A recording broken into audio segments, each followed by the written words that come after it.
वो भी क्या दिन थे जब हम जिन थे। जी जी बिल्कुल हम जिन थे। 16 साल की उम्र में मेरे लिए एक रिश्ता आया था, ठीक है। हमारी नाजुक सी बच्ची है, इसको किसी ट्रॉमा में भेजा जाएगा। तेरे सैर करावा आ, तेरे सदके जावा आ।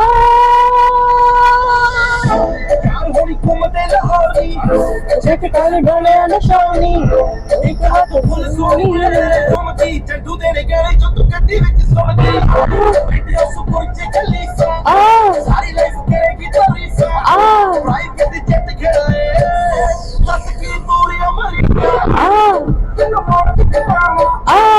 तेरे सारे करावा तेरे सदके जावा अस्सलाम वालेकुम एवरीवन, क्या हाल चाल है आप लोगों के। उम्मीद करती हूँ कि सब लोग खैरियत से होंगे, मैं भी खैरियत से हूँ। फिर से रोड पे आ गए हैं छक्के छुड़ाती हुई, जो है वो धूप नहीं बल्कि ट्रैफिक के। पता नहीं इस टाइम इतनी ट्रैफिक क्यों हो जाती है। तेन गल करावा तेन दस मैं पावा सो पाइनो दे दियो जगह होली जी। वो भी क्या दिन थे जब हम जिन थे। जी जी बिल्कुल हम जिन थे। आज हमने किस चीज के ऊपर बात करनी है भला। आज ना मैं एक बड़े ही अहम मौजू के ऊपर बात करना चाहती हूँ। मौजू गुफ्तगू जो है ना वो बनाना चाहती हूँ। आप लोग इसके ऊपर भी मुझे अपनी राय जरूर दीजिएगा कि क्या आप लोग के साथ में भी ऐसा हुआ है, कि आप लोगों ने भी ये चीज नोटिस की है कभी। क्योंकि मैंने बहुत बुरी तरह से ये फील भी की और नोटिस भी की कि ऐसा हो रहा है हमारी सोसाइटी में, और हम इसको पता नहीं क्यों नजरअंदाज करते हुए आ रहे हैं या करना चाह रहे हैं या जो भी है, व्हाटएवर इट इज। जब हमने, वैसे मैंने अभी कॉलेज में एडमिशन भी नहीं लिया था, जैसे अभी मैट्रिक ही किया था, तो गेस व्हाट, मेरे लिए एक रिश्ता आया था, ठीक है। तो जब वो रिश्ता आया ना, छोटी थी मैं बहुत, अभी तो मैंने कॉलेज में भी एडमिशन नहीं लिया भाई, उन्हें तो रिश्ते आने शुरू हो गए ने। वो कोई पीएचडी डॉक्टर था, तो अंदाजा लगाएं जरा। उस वक्त अभी मैंने मैट्रिक किया था। मैट्रिक में आप कितने के होते होंगे, 15-16 साल के होते होंगे। 15-16 साल की उम्र में मेरे लिए एक रिश्ता आया था, ठीक है, पीएचडी डॉक्टर का। तो हुआ क्या ना, उसके लिए तो खैर मेरे फादर ने मना कर दिया था, मैं खुद भी उसके लिए भी राजी थी। और जब वो रिश्ता आया ना, अभी मैं बहुत छोटी थी, तो रिश्ते आने पे मैं मेंटली बहुत स्ट्रेस में चली गई थी उस वक्त कि हैं ऐसा कैसे हुआ ना। और मेरी मदर बहुत ईगर थी कि नहीं कर देते हैं। आई वाज थिंकिंग है, मैं बहुत ज्यादा मेंटल प्रेशर में चली गई थी और मेंटल ट्रॉमा में चली गई थी उस वक्त बेसिकली, कि ऐसा क्यों, ऐसा कैसे हुआ। बताते हैं, यकीन करें तब से लेके उसके बाद से बड़े सारे रिश्ते आए भी। बहुत सारे रिश्तों से मैंने भी मना किया क्योंकि वो कंपेटेबल नहीं थे मेरे लिए, जबकि मेरे पेरेंट्स को लगता था कि नहीं कर लो। उनकी प्रेफरेंसेस ना मैंने देखा कि वक्त के साथ साथ ना बदलती रही हैं। कभी वो इनकी डिमांड्स कुछ हो जाती थी मेरे पेरेंट्स की, मेरी नहीं। मेरी तो डिमांड्स जो थी शुरू से वो अभी तक हैं वैसी की वैसी ही। कुछ एक आधी डिमांड शायद चेंज हुई होगी, लेकिन बाकी की सारी डिमांड्स वैसी की वैसी हैं। और वैसी कंपेटेबिलिटी मुझे कहीं भी मिली नहीं अभी तक, और पता नहीं मिलेगी या नहीं मिलेगी, आई डोंट नो। रिश्ते करने वालों से भी राब्ता करके हम लोगों ने ट्राई किया कि शायद वहीं पे कहीं चांस लग जाए, वहीं से कहीं किस्मत जो है वो खुल जाए और कहीं पे तो रिश्ता हो जाए, कहीं पे तो किसी के साथ कोई तो कंपेटेबिलिटी जो है ना, कंपेटेबिलिटी मेरी निकल आए, कहीं के किसी के साथ तो निकल आए। खैर इस बारे में बात करने का मेरा मकसद सिर्फ इतना सा था, क्योंकि बहुत सारे रिश्ता करने आने वालों से भी राब्ते किए गए, पैसे देकर भी काम करवाने की कोशिश की गई, लेकिन हुआ ही नहीं। और जब कंपेटेबिलिटी की बात नहीं होती, जब अल्लाह ने आपकी किस्मत में एक चीज ना लिखी हुई हो ना, तो वो फिर नहीं होती है। आप चाहे जितनी मर्जी उसके लिए कोशिश कर ले, भाग दौड़ कर ले, कुछ भी कर ले। तो मेरा तो यही मानना है कि भैया किस्मत में नहीं है, और किस्मत में होता तो अब तक हो जाता। नहीं हुआ, दैट मीन्स अभी अल्लाह नहीं चाह रहे हैं कि ऐसा कुछ भी हो मेरी लाइफ में। जैसे वो मैट्रिक के बाद एक रिश्ता आया और मैं ट्रॉमा में चली गई, तो मैं सारी जिंदगी के लिए अपने ट्रॉमा में चली जाऊँ। तो मुझे ऐसे ट्रॉमास में जाना ही नहीं है, और अल्लाह भी नहीं चाहते कि भैया हमारी नाजुक सी बच्ची है, इसको किसी ट्रॉमा में भेजा जाएगा, इसको किसी बड़ी मुश्किल में डाला जाए। बात करने का मकसद ये है कि जब बहुत सारा अरसा गुजर गया, बीच में कुछ मैं भी अड़ गई कि मुझे करनी ही नहीं है, बीच में कुछ मैंने अपने लिए एक कहते हैं ना कि आप असूल बना लेते हैं अपनी जिंदगी का। मैंने भी अपनी जिंदगी का असूल बना लिया था कि आफ्टर 30, मैंने अगर 30 ईयर्स से पहले मेरी शादी हो जाती है फेयर इनफ, लेकिन आफ्टर 30 मैं शादी नहीं करूंगी, क्योंकि फिर मेरी उम्र ही नहीं रहेगी कि मैं शादी करूं। मैं मेंटली उस लेवल पे रहूंगी ही नहीं कि शायद पहले से मुझे पता चल गया था कि हो सकता है मैं जब आफ्टर 30 डिसाइड करूं कि शादी करनी है तो फिर उस वक्त मेरा मैच मिले ही ना, राइट। जो कंपेटिबिलिटी मैं ढूंढ रही हूँ लोगों में वो शायद मुझे मिले ही ना, और वैसा ही है। आई एम टचिंग 40 और अभी तक कोई ऐसी कंपेटिबिलिटी मिली ही नहीं है। तो घर पे आके देखने वालों से मैंने वैसे मना कर दिया है कि भैया जब मैंने करनी ही नहीं है तो फिर किसी को बुलाकर उनका टाइम वेस्ट करके या मेरा टाइम वेस्ट करके क्या मिलना है किसी को भी। टाइम अलग वेस्ट होना है, पैसा अलग वेस्ट होना है, सारी सी बात है। जो आएगा उनको खाना पीना तो करना पड़ेगा ना, फ्री में थोड़ी ना किसी ने आकर के कहना है कि नहीं भैया हम ऐसे कर लेंगे या वैसे। नहीं करता भैया, कोई नहीं करता। सबको चाय चाहिए होती है, बिस्किट चाहिए होते हैं। वे के पावे क्या तो बड़ी मोटी है, बड़ी खांदी है, जो करती है। खैर वो अलग बातें हैं, वो भी कभी शेयर करेंगे कि जब रिश्ता देखने वाले आते थे तो वो क्या क्या चीजें जो है ना वो देखते थे, नोटिस करते थे, क्या क्या क्या चीजें होती थी। वो एक अलग दास्तान है, वो भी शेयर करेंगे कभी। बड़ा मजा आता है ऐसी बातें शेयर करने का।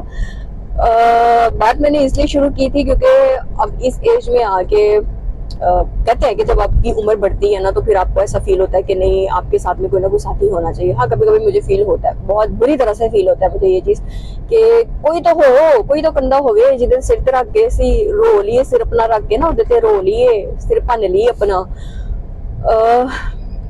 कभी कभी ऐसा फील होता है, हर दफा नहीं होता, हर बार नहीं होता। जब मैं होश में आती हूँ तब फिर मुझे पता होता है कि नहीं भाई साहब ये मैं क्या सोच रही थी, ऐसा तो बिल्कुल नहीं सोचना है, सोचना तो क्या ऐसा करना ही नहीं है। जब ये बातें जहन में आती है ना तो फिर कभी कभी ऐसा होता है कि जो रिश्ता ढूंढने वाली वेबसाइट्स होती हैं, साइट्स होती हैं, जैसे शादी.com हो गई या इसी तरह की, मैं कोई प्रमोशन नहीं कर रही हूँ लेकिन इस तरह की होती है। इन पे जब आप जाते हैं विजिट करने के लिए और जब आप अपने आईडी वगैरह बनाते हैं तो जाहिर सी बात आप अपनी प्रेफरेंसेस भी लिखते हैं, दूसरों की प्रेफरेंसेस भी वहाँ पे ऐड हुई होती हैं। पहले तो शायद जब बिफोर 30 मैंने ये वेबसाइट्स जो है ना बनानी शुरू कर दी थी और वहाँ पे अपना आईडी वगैरह डालती थी, बनाती थी। 1-2 महीना सर्च किया, नहीं मिला तो फिर उनको डिलीट कर दिया करती थी, अपना अकाउंट डिलीट कर देती थी। 1-2 साल बाद फिर जुनून होता था तो फिर से बना ली आईडी, ट्राई किया कि चलो फिर से एक दफा ट्राई मार लेते हैं, शायद कोई ना कोई कंपेटिबिलिटी मिल जाए कहीं ना कहीं, कोई ना कोई, पर नहीं मिली। ठीक है, कुछ अर्सा पहले भी 1-2 साल पहले की बात कर ले, मैंने जब अपना अकाउंट बनाया इनके ऊपर, इन वेबसाइट्स के ऊपर, कोई ना कोई नई वेबसाइट आती है ना तो दिल होता है चलो यहाँ पे ट्राई कर लेते हैं। होंगे सारे वही ने जिन्होंने उत्थे नहीं लग गया तो कहते कि चलो इतना लग जाए, शायद होने लग जाए शायद। तब भी मैंने इतना गौर नहीं, तब मैंने थोड़ा थोड़ा सा गौर किया था कि अच्छा ये क्या चल क्या रहा है, ये मुझे समझ नहीं आ रही। और जब समझ में नहीं आती ना, एक ही चीज बार बार आपके सामने आ रही है ना, तो फिर आप कहते हैं ऐसा हो रहा है क्या। तब तो मैंने गुस्से में आके अपने अकाउंट से डिलीट कर दिए थे सारे के सारे, जितने भी बनाए थे, 3-4 बनाए थे शायद मैंने, सबके सब मोस्टली जो होती है ना शादी.com टाइप्स, वो मोस्टली होती है डेटिंग एप्स बना लेते हैं लोग। पता नहीं पाकिस्तानियों को आदत है वैसे ना डेटिंग एप्स बना लेते हैं, शायद पाकिस्तानियों के अलावा भी लोगों को आदत होगी कि वो उसको डेटिंग एप्स में ना कन्वर्ट कर लेते हैं कि चलो सानू चैट करने का मौका तो लबन दिया ना। खैर अभी जब मैंने गौर किया ना ये चीज, शायद तब मेरा ये माइंड में था नहीं कि मैं इसके ऊपर डिस्कस करूंगी कभी या नहीं करूंगी। अपने आप में वो एक पता नहीं क्यों शर्म सी आ जाती ना असि जो है वो शादी.com वाली जी ऐप्स है उन्हें यूज कर रहे हैं या इस तरह कुछ, तो शर्म आ जाती है ना बात करते हुए भी कि है हम अपने रिश्ते ढूंढते फिर रहे हैं। तो हाँ ढूंढते फिर रहे हैं भाई। फिर क्या होता है ना कि इस दफा तो मैंने बहुत ही बुरी तरह से ये चीज फील की कि यार इसके ऊपर बात लाजमी की जानी चाहिए, होनी चाहिए। नहीं होएगी तो इसके ऊपर बात लाजमी ना होनी चाहिए। Thank you brother, so nice of you, आपने मुझे जगह दी और थम्स अप फॉर यू। रुक गया भाई मेरे लिए कि तू लंघ ले, जल्दी लंघ ले, इशारे कर रहे थे जल्दी लंघ जल्दी लंघ। Thank you so much bro. खैर ऐसे लोग बहुत कम मिलते हैं, आपको जब भी मिले तो उनको अप्रिशिएट लाजमी करना चाहिए। ओके तो क्या हुआ ना कि मैंने इस दफा ये चीज बहुत बुरी तरह से फील की कि मैंने नोटिस किया, बहुत बुरी तरह से नोटिस किया, या फिर अल्लाह की तरफ से मुझे करवाया गया ये नोटिस कि ये नोटिस करो जरा, ये देखो जरा। जब आपके सामने आते हैं ना लोग, लाइक प्रोफाइल्स आते हैं आपके सामने, आप जो अपनी डिमांड्स लिखते हो उनके अकॉर्डिंग आपके सामने प्रोफाइल्स आ रहे होते हैं। तो जब आप उनको चेक करते हैं ना, उनकी जब आप सारी की सारी स्पेसिफिकेशंस ऐसे कह रहे हो जैसे मैं मोबाइल खरीद रही हूँ अच्छा नहीं, उनकी जो भी डिमांड्स होती हैं, जो प्रेफरेंसेस होती हैं, वो जब आप उसको रीड करते हैं ना, उनका प्रोफाइल बेसिकली रीड करते हैं ना, तो उसमें जो जो चीज़ें लिखी हुई होती हैं कि अच्छा ये है, ऐसा है, वैसा है, तो उसके अकॉर्डिंग फिर आप जैसे बात आगे चलना शुरू करते हो या नहीं चलते हो, पसंद आ रही होती है आपको, नहीं पसंद आ रही होती है। तो उनमें इस दफ़ा जो मैंने नोटिस किया ना, वो ये किया कि मोस्ट ऑफ जो लोग हैं ना, वो डिवोर्सी हैं मेरी एज में। सिर्फ ये चीज़ नहीं है, ये चीज़ मैंने तब भी, जब आज से 10 साल पहले भी बनाई थी ना अपनी आईडी, तब भी मेरे प्रोफाइल पे मोस्टली लोग वही आ रहे होते थे, वही मेरे अकाउंट को लाइक कर रहे होते थे या प्रोफाइल को लाइक कर रहे होते थे, जो डिवोर्सी होते थे या सेपरेटेड होते थे या विडोअर्स होते थे। तो मुझे समझ नहीं आता था, मेरी शक्ल ऐसी है कि उस पर लिखा हुआ है, या मेरी एज उनको समझ में नहीं आ रही है कि इस पे क्या लिखा हुआ है, कि या मेरी डिमांड उनको समझ में नहीं आई है, या उन्होंने मेरा प्रोफाइल रीड नहीं किया जिसमें लिखा हुआ है बकायदा कि भैया मुझे, मेरी डिमांड में ये है कि मुझे कुंवारा बंदा चाहिए, मुझे शादीशुदा बंदा नहीं चाहिए, मुझे तलाक याफ्ता बंदा नहीं चाहिए। लेकिन एक चीज मेरे माइंड में आई है सब चीजें देखते देखते कि each and every person having divorce, separated, widowers तो बहुत कम है, इक्का दुक्का ही है कोई। डिवोर्स यार, अभी 40 के भी नहीं हो आप, इवन 36 इयर्स के लोगों को मैंने देखा, वो भी divorcee, separated, have kids, not having kids हैं। मैं यार सच्ची में इतनी परेशान हुई हूँ ये सब चीजें देखकर ना इस दफा, क्योंकि मुझे ब्रूटली ये चीज जो है ना नोटिस करवाई गई, कुदरत की तरफ से करवाई गई है कि देखो ये चल रहा सीन और तुम शादी करने जा रही हो और तुम अपना मैच ढूंढ रही हो, कंपेटिबिलिटी ढूंढ रही हो। मुझे समझ में नहीं आती कि जिन लोगों ने अपने प्रोफाइल्स बनाए हुए हैं जो डिवोर्सी हैं, बेसिकली कुछ लोगों ने तो अपने प्रोफाइल बनाए हुए हैं, उनकी शक्ल पे लिखा कि यस आई एम डिवोर्सी और मैं यहाँ पे अगेन एक रिश्ता ढूंढ रहा हूँ। Each and every profile status क्या लिखा हुआ है, डिवोर्सी, सेपरेटेड, अनल्ड। अनल्ड का मुझे मतलब समझ में नहीं आया, शायद उन्होंने अप्लाई किया हुआ है या क्या, मुझे समझ में नहीं आया उस चीज का। तो जो प्रोफाइल खोलो, मतलब अपनी एज फेलोज में जाकर के मैंने 38 से लेके 45 तक की मैंने एक रेंज रखी हुई थी कि इस एज के ही मुझे चाहिए, क्योंकि वही मेरी कंपेटिबिलिटी में बैठते हैं। बाबा जी ने पता नहीं की लड़िया है, तो मैंने वही रेंज रखी हुई है, तो मुझे वही वाली आईडीज जो है ना मोस्टली शो करवाते हैं। लेकिन जो 25-26 साल वाले या 32-35 साल वाले लड़के भी आकर के प्रोफाइल को लाइक कर रहे होते हैं, तो मुझे समझ में नहीं आता क्या उन्होंने मेरी एज नहीं पढ़ी, उनको शायद कुछ गलत फहमी हो रही है या क्या, तुम लोग को आंटियां चाहिए तो भाई कहीं और से जाके ढूंढ लो, I am not aunty fellow, ठीक है। तो वो अब हर प्रोफाइल में अगर डिवोर्सी लिखा हुआ होता है तो मुझे समझ में नहीं आती। अच्छा, एक तो डिवोर्सी लिखा हुआ होता है, दूसरा जब मैं उनको प्रोफाइल पढ़ती हूँ तो I am an a loving person, caring person. अगर भाई तू an I loving an I caring person से तेरी पहले डिवोर्स क्यों हुई है, तुसी एन ए लविंग सी एन ए केयरिंग सी ਤੁਹਾਡੀ पहले डिवोर्स क्यों हुई, क्यों लेती डिवोर्स, क्यों होए separate. An a loving caring सी, ਕੁੜੀ ਨੂੰ ਕੀ ਚਾਹੀਦਾ ਹੁੰਦਾ, ਲਵਿੰਗ ਚਾਹੀਦਾ, ਕੇਅਰਿੰਗ ਚਾਹੀਦਾ ਪਰਸਨ। ਜੇ ਤੁਸੀਂ ਐਨ ए ਲਵਿੰਗ ਕੇਅਰਿੰਗ ਸੀ ਤੇ ਫਿਰ ਤੁਸੀਂ ਸੈਪਰੇਟ ਕਿਉਂ ਹੋ ਗਏ, ਤੁਸੀਂ ਡਿਵੋਰਸ ਕਿਉਂ ਲੈ ਲਈ ਹੈ, ਤਲਾਕਾਂ ਕਿਉਂ ਲਿੱਤੀਆਂ ਨੇ ਭਾਈ, ਤੁਸੀਂ शादी ਨੂੰ मजाक समझे होया है। अच्छा, फिर साथ में पार्टनर प्रेफरेंस क्या लिखी होती है, वही लविंग, केयरिंग, फैमिली ओरिएंटेड, है ना, इस तरह की कुछ चीजें लिखी हुई होती हैं। तो ਤੁਹਾਨੂੰ ਇਸ ਤਰ੍ਹਾਂ ਦੀ ਲੱਭਣ ਨਹੀਂ ਹੋ ਤੁਸੀਂ, ਮੇਰੀ ਗੱਲ ਸੁਣੋ, ਪਹਿਲੀ ਬੀਵੀ ਜਿਹੜੀ ਸੀ ਤੁਹਾਡੀ ਉਹ ਲਵਿੰਗ ਕੇਅਰਿੰਗ ਨਹੀਂ ਸੀ, ਫੈਮਿਲੀ ओरिएंटेड नहीं ਸੀ, ਕੀ ਨੱਕ ਵਿੱਚ ਦਮ ਕੀਤਾ ਤੁਸੀਂ ਉਹ ਦੇਖ ਕੇ ਤੁਹਾਨੂੰ ਛੱਡ ਕੇ ਚਲੀ ਗਈ, ਮਜਬੂਰ ਹੋ ਗਏ ਤੁਹਾਨੂੰ ਛੱਡਣ ਵਾਸਤੇ, ਤੁਸੀਂ ਮਜਬੂਰ ਹੋ ਗਏ ਉਹਨੂੰ ਛੱਡਣ ਵਾਸਤੇ। ਤੁਹਾਡੀ ਪਰਸਨੈਲਿਟੀ ਇੰਨੀ ਚੰਗੀ ਹੋਵੇ ਨਾ ਤੇ ਤੁਸੀਂ ਪਹਿਲੇ ਹੀ ਤਲਾਕ ਨਾ ਲਵੋ, रिश्ता निभाने की कोशिश करो, छड्डन दी ना करो। मोस्ट ऑफ द मेंस जो थे ना उनमें वो बाल बच्चों वाले थे, ठीक है। बहुत सारे लोगों ने लिखा नहीं हुआ, मेंशन नहीं किया हुआ कि उनके बच्चे हैं या नहीं है, हर बंदे के बच्चे होते हैं, भी मेंशन किया करो ये चीज कि बच्चे हैं हमारे। और दूसरी एक चीज नोटिस की कि हर बंदे नू यकीन मनो बीवी नहीं चाहिए, उनके विच लिखिया अंदर लविंग, केयरिंग, फैमिली ओरिएंटेड और हम उसको रिस्पेक्ट करने वाली, या हम उसकी रिस्पेक्ट करेंगे, हम बड़े ही रिस्पेक्ट करने वाले लोग हैं, ये हैं वो हैं, चाहिए सारा ना नौकरानी होती है। पता मैंने अपने इस प्रोफाइल प्रेफरेंसेस में क्या क्या चीजें मेंशन की थी। मैंने सिर्फ अपने हिसाब से मेंशन की थी कि मैं कैसी हूँ और मुझे कैसा पार्टनर चाहिए, मैंने ये नहीं मेंशन किया था। मैं कैसी हूँ मैंने ये मेंशन किया था, ठीक है, जिसमें मैं आपको सीधा सीधा बातें बता देती हूँ। उसमें मैंने ये मेंशन किया था कि भाई मैं वाइफ बन सकती हूँ, तुम्हारी सर्वेंट या मेड नहीं बन सकती। अब इसका क्या मतलब होता है? इसका मतलब ये होता है कि मैं तुम्हारे घर के काम नहीं कर सकती, ठीक है, मैं तुम्हारे कपड़े नहीं धो सकती मैं तुम्हारे लिए खाना नहीं पका सकती, मैं नहीं पका सकती भाई, ये सारे काम मेरे से नहीं होते हैं और ना मैं करूंगी। हर चीज मैंने बिल्कुल सच सच लिखी। उनमें से एक गद्दे ने रिप्लाई देकर मुझे ब्लॉक किया। पता क्यों? क्या कहा उसने बोला भाई तू फिर इंज कर, तू शादी ना कर। वहां से मुझे ये चीज आइडिया आई, जहन में आई कि अच्छा इसका मतलब लोगों को ना बीवियां नहीं चाहिए, एक साथी नहीं चाहिए, इनको नौकरानी चाहिए घर के लिए। फिर मैंने ये भी लिखा कि भैया मैं आपके माँ बाप का ख्याल रख सकती हूँ, उनके साथ बैठ के हंस सकती हूँ, चाय पी सकती हूँ, ठीक है, उनके साथ उठ बैठ सकती हूँ, बातें बातें कर सकती हूँ, अच्छा क्वालिटी टाइम स्पेंड कर सकती हूँ मैं उनके साथ में, लेकिन उनके काम नहीं कर सकती क्योंकि मेरे पे फर्ज ही नहीं है उनके काम करना। भाई ये चीज मुझे समझ में आई कि भैया हमारे मुआशरे में मोस्टली मर्द शादी इसलिए करते हैं कि उनको एक नौकरानी चाहिए होती है। भाई नौकरानी जो है ना वो पैसों से भी मिल जाती होती है, आप पैसे दो चार, आपके घर के काम आके कर जाएंगे कोई ना कोई।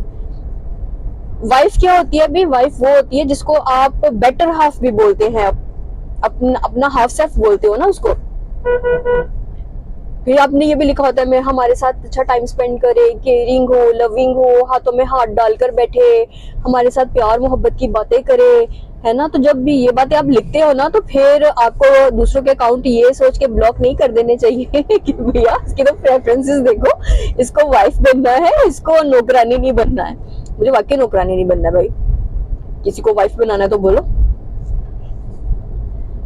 ठीक है। तो ये चीज जो है ना मैंने बड़ी नोटिस की, बहुत ब्रूटली नोटिस की ये चीज। अच्छा, एक और चीज जो मुझे बहुत बुरी लगी वो ये कि क्योंकि जब हम किसी के बारे में जान रहे होते हैं, उनको समझ रहे होते हैं ना, तो एक चीज आती है कि माइंड में कि जब हम उनके बारे में उनसे बात करते हैं या उनके बारे में जानते हैं समझते हैं, तो जाहिर सी बात है बात करने से के अंदाज से पता चल जाता है ना कि ये बंदा कंपेटेबल है या नहीं है, इनसे हमारी बन सकती है या नहीं बन सकती है, राइट। सबसे पहली चीज जो ये लोग डिमांड करते हैं ना वो करते हैं कि नंबर दे दो, नंबर दे दो। एक दो लड़के आए जिन्होंने आते ही बोला नंबर दे दो, मैं इस एप्लीकेशन पे ज्यादा देर तक नहीं होता हूँ, मैं आता नहीं हूँ, मैं मोस्टली यूज नहीं करता हूँ, तो नंबर दे दो। मैंने कहा अच्छा नंबर दे दूँ, जवाब नहीं दिया मैंने। फिर तकरीबन 2 से 3 घंटे के बाद मैसेज आया, नंबर दे दो, मैं इस नंबर इधर ना ज्यादा देर तक होता नहीं हूँ, तो नंबर दे दो। मैंने कहा काम कर दे, नंबर देना मुझे कंफर्टेबल नहीं लग रहा, तो हम लोग मिल लेते हैं, मिल के बात करते हैं। अच्छा मिल भी लेंगे, नंबर दे दो। फिर मैंने कहा मेरी प्रोफाइल पढ़ी है तुमने, रीड की है तुमने? तो कहते हाँ हाँ पढ़ लिया, नंबर दे दो। मैं कहता तुम्हें किसी बात पे एतराज नहीं? हाँ हाँ नहीं एतराज, नंबर दे दो। मैंने उनका नाम रख दिया हुआ, नंबर दे दो। एक बंदे को तो मैंने इतनी दफा बोला, कहता कि ना आप कंफर्टेबल नहीं है बात करने में, मैं वीडियो कॉल कर रहा हूँ, यहाँ पे कॉल का ऑप्शन है, आप कॉल अटेंड करें। मैंने कहा मैं कॉल करने में ना कंफर्टेबल नहीं हूँ, ना ही अभी नंबर देने में कंफर्टेबल हूँ, पहले एक दफा भरोसा तो हो जाने दो, फिर मैं बात भी कर लेंगे, फोन पे भी बात कर लेंगे, राब्ता कर लेंगे, कोई इशू नहीं है। तो उसको मैंने एक दफा नहीं 10 दफा ये बात लिखी कि मिलके बात कर लेते हैं, मिलके बात कर लेते हैं, मिलके बात कर लेते हैं, फेस टू फेस बात कर लेते हैं। उसका क्या जवाब था? नहीं आप मेरे पे भरोसा करें, आप कॉल पे बात करते हैं, कॉल पे। मैं क्या फाइन तो रिप्लाई नहीं पढ़ना, चवना मैं तेन कहनी हम मिल के गल कर लेने, इस तो बड़ी गल की होंगी है। दोगो की कहना नंबर दे दे, नंबर दे दे वाले चाचे, नंबर दे दो, नंबर दे दो। तो ये ऐसी चीजें बड़ी इरिटेट करती है। ये से पता चल जाता है भाई तुम लोग कितने सीरियस हो, तुम लोग कितना चाहते हो कि हाँ भाई तुम लोगों से फोन मिला जाए, या तुम लोग तुम्हारे साथ अपनी कंपेटिबिलिटी जो है ना वो बिठाई जाए। अच्छा लिखेंगे ऐसे इतनी बड़ी बड़ी, एक बंदे ने ना पता नहीं क्या इतनी लंबी लंबी चीजें लिख दी अपने बारे में, मैं ऐसा मैं वैसा, मैं तो मजाक करता हूँ, कोई मेरे मजाक ले ले बस। तो मैंने भी मजाक में बोल दिया भाई ने ना लंबा लेक्चर इतना लंबा लिखिया हुआ, तो मैं तो थक गई, बस एने लफ्ज लिखा, अगले ने मैंने ब्लॉक मारता। मैं क्या वाह जी वाह, मतलब तुसी जोक मारो, ठीक है, तुसी लतीफे सुनाओ, ਤੁਸੀਂ ਜੋਕ ਕਰੋ, ਤੁਹਾਡੇ ਜੋਕ ਤੇ ਸਾਹਮਣੇ ਵਾਲਾ ਬੰਦਾ ਹੱਸੇ, ਹੱਸ ਹੱਸ ਕੇ ਡਿੱਗ ਪਵੇ, ਉਹਦੇ ਢਿੱਡ ਦੇ ਵਿੱਚ ਮੁਰੜਾ ਉੱਠ ਜਾਣ। ਪਰ ਜੇ ਸਾਹਮਣੇ ਵਾਲਾ ਬੰਦਾ ਕਰ ਦੇਵੇ ਤਾਂ ਤੁਸੀਂ ਉਹਨੂੰ ਸਿੱਧਾ ਹੀ ਬਲੌਕ। ਵਾਹ ਜੀ ਵਾਹ, ਤਾਲੀਆਂ ਮਾਰੋ ਬਈ, ਤਾਲੀਆਂ मारो। तो इसका तो बड़ा एंजॉय कर रही हूँ ना, ये जो ये रिश्ता ऐप्स है इनको बड़ा एंजॉय कर रही हूँ। वैसे ही मैंने सोचा, हालांकि कुछ दिन के बाद इरिटेट होके मैंने इसको अपने सारे अकाउंट जो है ना वो फ्रीज कर देने हैं, इनको ब्लॉक कर ही देना है, लेकिन मुझे सोचा जब तक नहीं कर रही तब तक तो एंजॉय करूँ थोड़ा सा। मुझे सच्ची में समझ में नहीं आया यार, क्या है ये यार, क्या मजाक चल रहा है ये, जिंदगी मजाक है, रिश्ते मजाक है। चलो सुधर जाओ। और ये जितने भी डिवोर्सी आके अपने, चलो अच्छी बात है कि तुम्हारा दूसरी दफा भी हो जाए, कोई डिवोर्सी हो ना जिसने एप्लीकेशन डाली हुई हो इसके ऊपर कि चलो हमने भी शादी करनी है, भाई किसी डिवोर्सी को जाके कर लो ना, वो भी तो डिवोर्सी है, तुम्हारा स्टेटस एक जैसा हो जाएगा फिर तो तुम लोग वो कर लो, वो नहीं कर रहे, ठीक है, अपने जैसे स्टेटस वाले को नहीं कर रहे। ਜਿਹੜੀ ਕੁਵਾਰੀ ਬੈਠੀ ਹੈ ਤੁਸੀਂ ਉਹਨੂੰ ਨੂੰ ਆਗੇ ਕਰਦੇ ਵੀ ਇੱਥੇ ਸਾਡਾ ਇੱਥੇ ਵੀ ਚਾਂਸ ਲੱਗ ਜਾਏ, ਉਧਰ ਚਾਂਸ ਨਹੀਂ ਬਣਿਆ ਇੱਧਰ ਚਾਂਸ ਬਣ ਜਾਏ, ਉੱਥੇ ਹੱਥ ਨਹੀਂ ਹੈ ਇੱਥੇ हथ आ जाए, बंदर जी। खैर चलो, ये बात मैंने कहनी थी आप लोगों से। उम्मीद करती हूँ आप लोगों को मेरा वीडियो अच्छा लगा होगा। अगर अच्छा लगा तो प्लीज कमेंट, लाइक, शेयर जरूर कर देना, और अगर वीडियो बहुत अच्छा लगा तो हंस भी लेना, ठीक है, थोड़ा या हंस लेना, तुसी हंसोगे ना तो मैंने भी अच्छा लगेगा कि हाँ भाई तुसी हंसे हो। सो मेरे अगले वीडियो तक के लिए ना मुझे दीजिएगा इजाजत। चाचा बाय, 5000 का पाना है, 5000 का। सो मेरी अगले वीडियो तक के लिए मुझे दीजिएगा इजाजत, फिर मिलते हैं, अल्लाह हाफिज।